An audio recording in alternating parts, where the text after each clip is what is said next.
आपण एकटे असतो किंवा आपण कुणासोबत असतो, आपल्या मनामध्ये त्याची फिलिंग असते, तर ती एक दुःखी फिलिंग असते.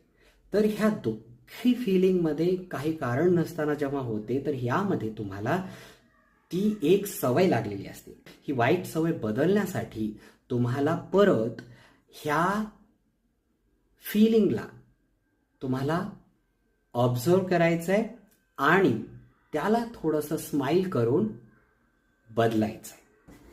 तुमचे जवळपास 95% विचार हे कुठल्या तरी वर्तमानमधल्या 5 इंद्रियापैकी कुठेतरी तुम्हाला ते ट्रिगर होतात.